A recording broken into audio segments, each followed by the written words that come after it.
থানভী রাহমাতুল্লাহি আলাইহি তার কিতাবের ভিতরে লিখছেন ইন্ডিয়ার ঘটনা। এক আল্লাহর বান্দা দুনিয়া থেকে চলে গেছে, যিনি মারা গেছেন তার সাথে ওই এলাকার এক বুজুর্গ লোকের খুব সখ্যতা ছিল, আন্তরিকতা ছিল, মহাব্বত ছিল। এরকম হয় না? হয়। হুজুরের সাথে সাধারণ মানুষের সম্পর্ক হয়, সাধারণ মানুষের সাথে হুজুরের সম্পর্ক হয়।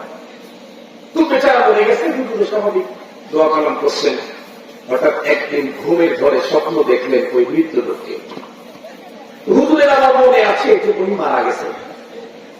হুজুর ওই লোককে জিজ্ঞাসা করলেন, ভাই তুমি না মারা গেছ? লোকটি তখন উত্তর করলো, হ্যাঁ হুজুর আমি তো মরে গেছি। জিজ্ঞাসা করে মরণের পরে রব্বুল আলামিন তোমার সঙ্গে কেমন আচরণ করেছেন? লোকটি তখন চোখের পানি নিয়ে কান্নায় ভেঙে পড়ে ডাকছে, বলে হুজুর আমার নসিব বড় খারাপ। আমি দুনিয়াতে মৃত্যুর 100% প্রস্তুতি নিয়ে দুনিয়া থেকে আসতে পারি নাই। আমি ভাবছিলাম প্রস্তুতি নেব, দুনিয়ার মোহ, দুনিয়ার হাজার ব্যস্ততা আমাকে পরপরের প্রস্তুতি নিতে দেয় নাই। হঠাৎ করে আমার যখন মৃত্যু হয়ে গেল, আমি পৃথিবী থেকে যখন বিদায় নিলাম, তখন আমার আমলনামায় অনেক গুনাহ।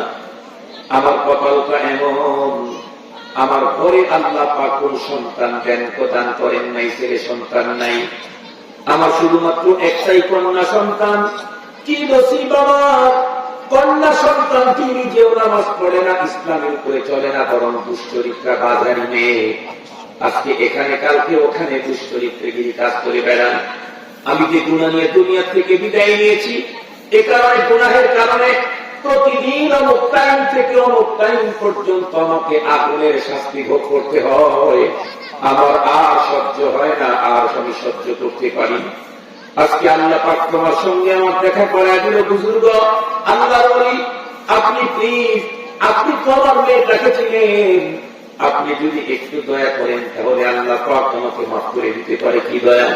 আমার মেয়েটার সঙ্গে যদি আপনার দেখা হয়, আপনি আমার মেয়েকে বলবেন, মা তুমি নিজেকে জাহান্নামের আগুন থেকে বাঁচাও, দুশ্চরিত্রকে বন্ধ করো, দেহ ব্যবসা বন্ধ করো। আর বলবা তোমার বাবার মাগফিরাতের জন্য যদি কিছু হয় আল্লাহ রাস্তায় সদকা করে দাও। বুজুর্গ ঘুম ভেঙে গেল।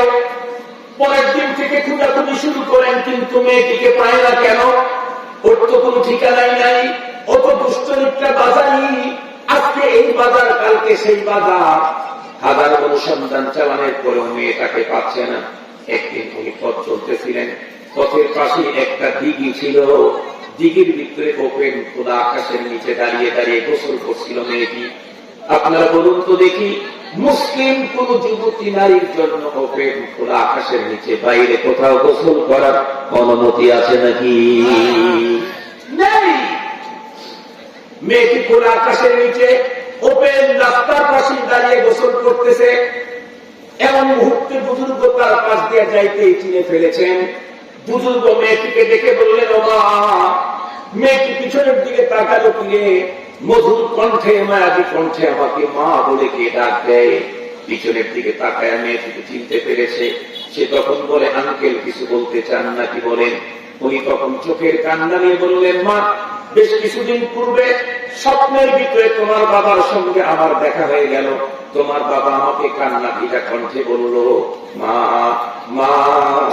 আমাকে দেখে বলল, হুজুর আমার ঘরে আল্লাহ পাক কোন ছেলে সন্তান দেন নাই, একটা মাত্র কন্যা সন্তান।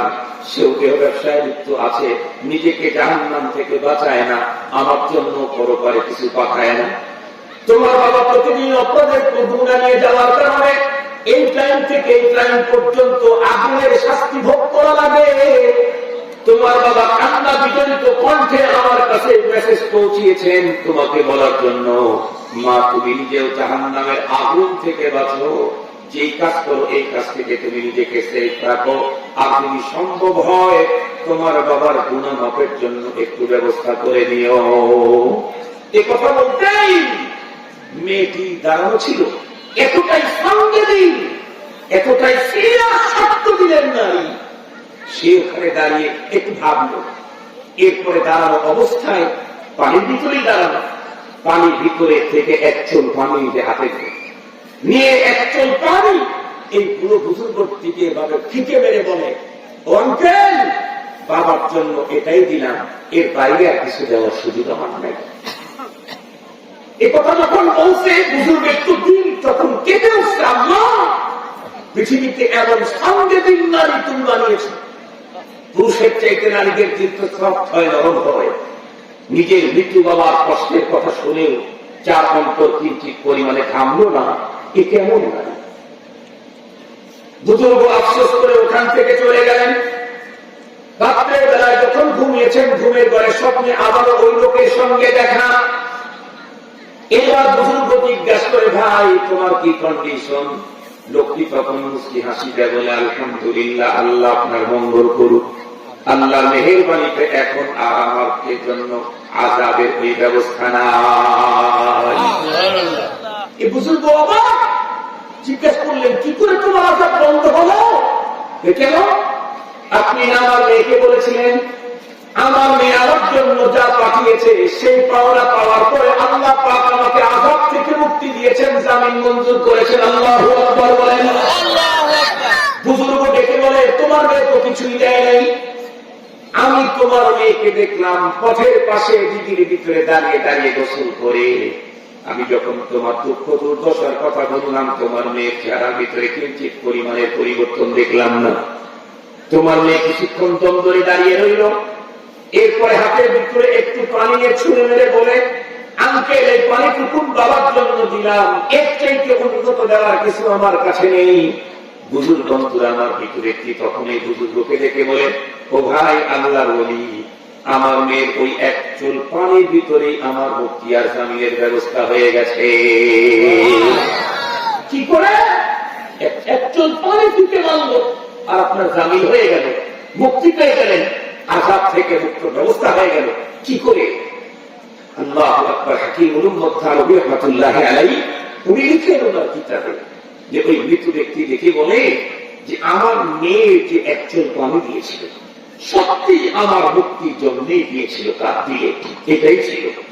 আর এই পানিটা জমিনের যে জায়গায় গিয়ে পড়েছে, এমন একটা জায়গায় গিয়ে পানির এক ফোঁটা করছে যেখানে ছোট্ট একটা কীট পতঙ্গ তৃষ্ণায় কাতর হয়ে পানির অভাবে জীবনের মরণের সন্ধিক্ষণ, ওর উপরে গিয়ে যখন এক ফোঁটা পানি পড়ছে, তৃপ্তি সহকারে পানি পান করে নতুন জীবন ফিরে পেয়েছে।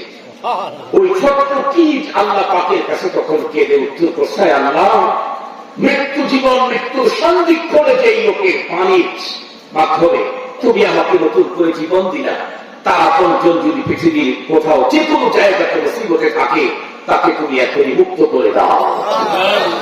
রব্বুল আলামিন প্রত্যেকটা কীটের দোয়ার কারণে আল্লাহ পাক আমাকে মুক্তি দিয়েছে। হাদিসে পাকের মধ্যে এসেছে, আল্লাহর পয়গম্বর বলেন, ইরহাম আলা মান ফিল আরদি ইয়ারহামুকুম মান ফিস সামা। জমিনের উপরে যারা আছে তাদের জন্য তুমি তোমার দয়ার পরশ বিছায়া দাও, আসমানের মালিক আল্লাহ তোমাকে তার দয়ার করে উঠাইয়া দিবে। এই জন্য মুহতারাম, আজকে তো চলছে শুধু জুলুম আর নির্যাতনের প্রতিযোগিতা। কথা বলেন না কেন, আওয়াজ করেন না কেন? বর্তমান পৃথিবীতে দয়ার প্রতিযোগিতা নেই, ভালোবাসার প্রতিযোগিতা নেই, সহমর্মিতার প্রতিযোগিতা নেই, মানবতার প্রতিযোগিতা নেই, ইনসানিয়তের প্রতিযোগিতা নেই, মরুমতের প্রতিযোগিতা নেই, সৌহার্দ্যতার প্রতিযোগিতা নেই। মুহতারাম হাজিরিন, আছে কি? আছে হলো প্রতিহিংসার প্রতিযোগিতা, আছে হলো হিংসার প্রতিযোগিতা, আছে হলো জুলুম আর নির্যাতনের প্রতিযোগিতা, আছে হলো গুম আর খুনের প্রতিযোগিতা, আছে হলো অর্থ লুণ্ঠনের প্রতিযোগিতা।